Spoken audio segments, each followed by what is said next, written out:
Okay, welcome to the never-ending drum kit. The first drum that we are going to make, I think the first couple of these I'm just going to use Serum to make some drums because that's a pretty popular synthesizer, and we'll start with the kick.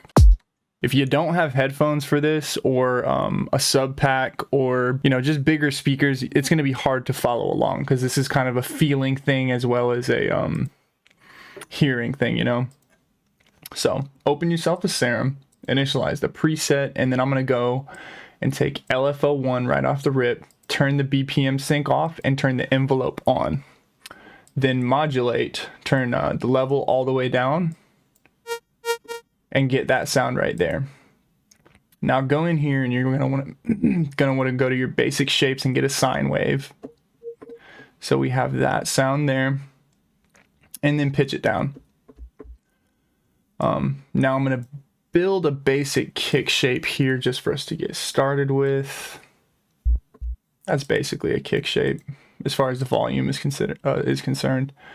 And now take LFO1, hold Alt to copy it over. And now LFO1 and LFO2 are identical. And you can take LFO2 and modulate your master tuning. Make sure you click this arrow so it's pointing to the right. That just means that the pitch will only go up and won't start at below 0.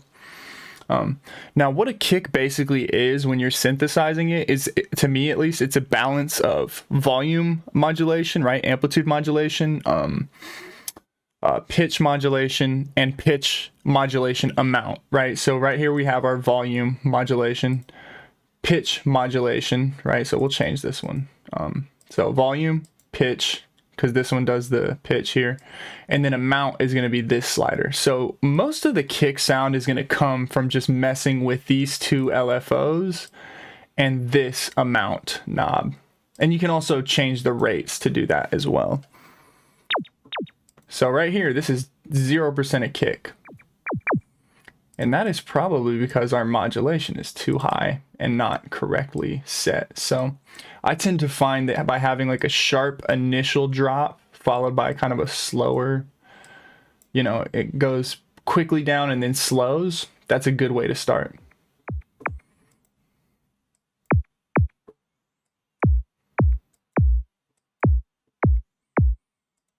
And now we're going to turn our, oh, you know what? I can actually probably use a low pass.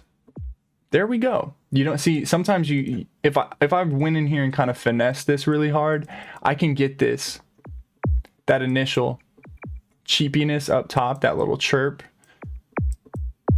I can finesse it away by moving that, or you can just put a low pass on it. And I think it sounds better just right there. So we're rocking on 50-ish here. And then I do want it to flatten out more, so I'm going to just turn the rate up.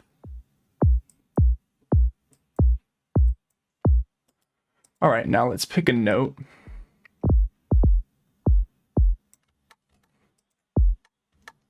And we have our basic kick sound. That's the body of it, at least. You know what? I might go a little higher.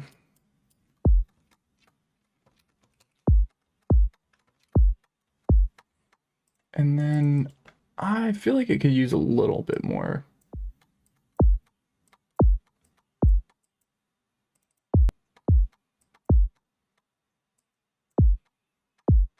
Okay, I'm happy with that. Now I'm going to go in and just do some simple effects to it. We'll do some tape saturation. And you know what else we can do? Copy the pitch modulation over and make us a little.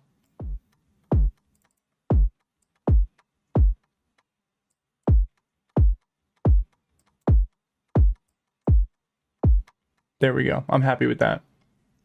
All right.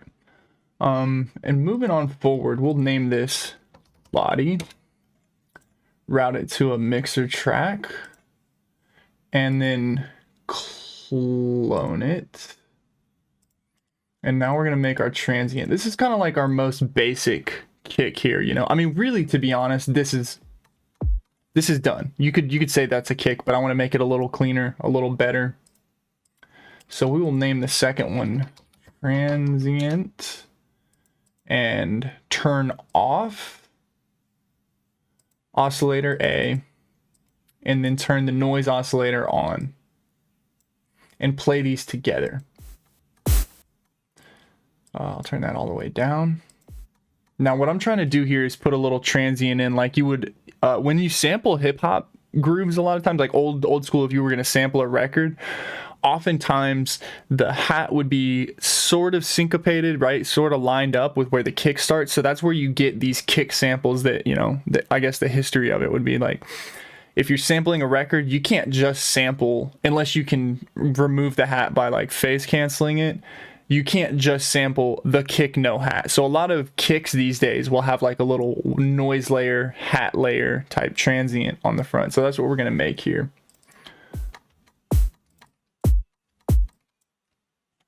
I'm going to turn the BPM up just so I don't have to keep clicking the spacebar. That's another good thing about changing from BPM to rate mode, is you can really quickly change the BPM without affecting the sound. Now I'm going to put this on Prophecy. Yeah, not Prophecy. Sorry. I saw Prophecy. I was like, ooh, that sounds cool. Yeah, S sound. That's a good one.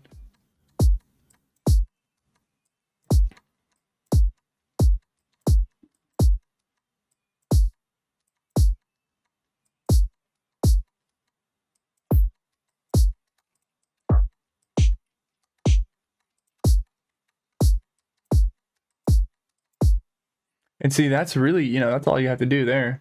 I'll also go in. Oh, and we have the saturation working on that. I'm also going to put some chorus on it just to give it a little width.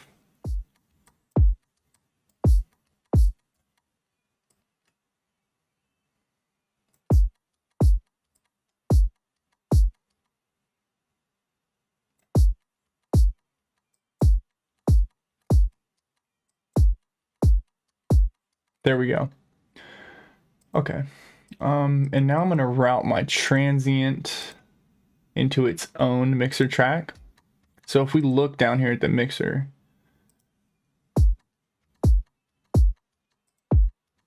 we got our body and a basic, you know, a basic kind of hat transient sound. So what I am going to do is take the transient and compress it a little bit. I'm going to do upward compression actually.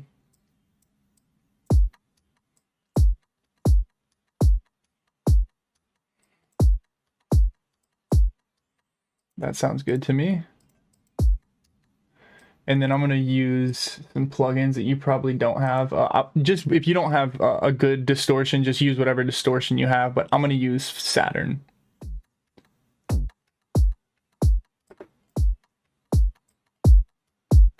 And then I'm boosting the lows a little there.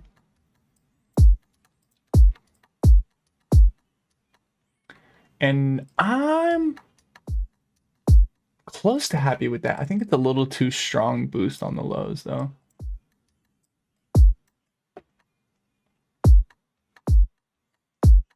There we go.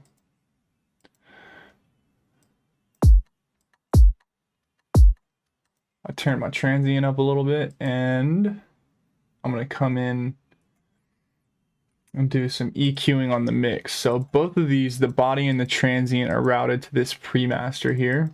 This is them together.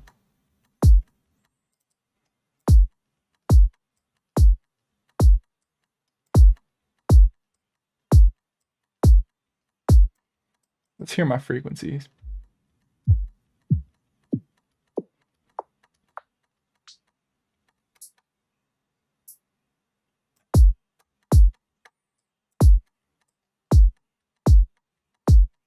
So I'm cutting a little bit of that.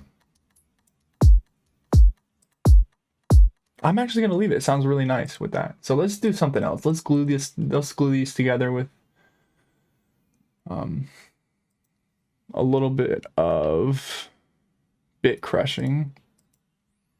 And you can go really subtle with this. Nice. And all I did was just use the slightest little bit of bit crushing.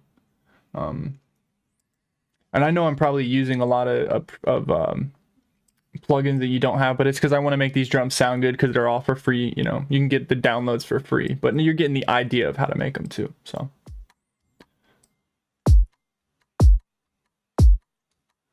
And then what I'm doing with the compressor here is compressing the tail of it. So if you look,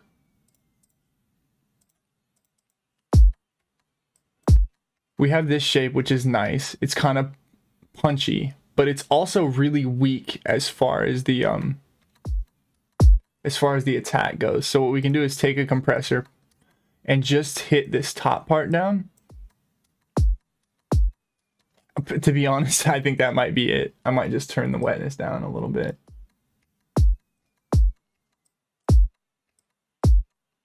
Maybe that's it. Oh, not Maximus. Maximus would work too. It's multi-band compression, but.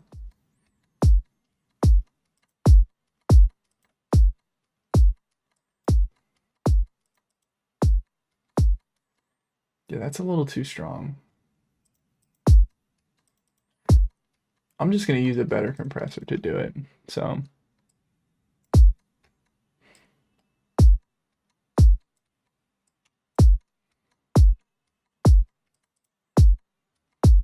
And I like that better. You see how it's got a little shapeliness to it? And with that, you know what, y'all? I think we're done. I think that's all we need here.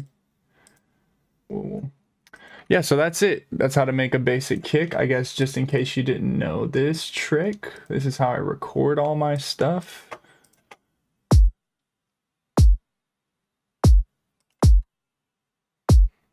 Yep, and just go in here, trim it, and get rid of that, which I think it's Control-Shift-Delete to trim, and then Control-Delete to get rid of the time markers. And that's it. That's going to be drum number 1 in the never-ending drum kit. Oh, and I almost forgot to say, if you want to get any of the drums from the never-ending drum kit, you can find those in the link in the description. I believe it's going to be on looperman.com under something. I haven't decided that part yet. But yeah, you'll be able to find the whole kit, and it'll just never end, hopefully. Hopefully it'll just keep going forever till I die. Bye-bye.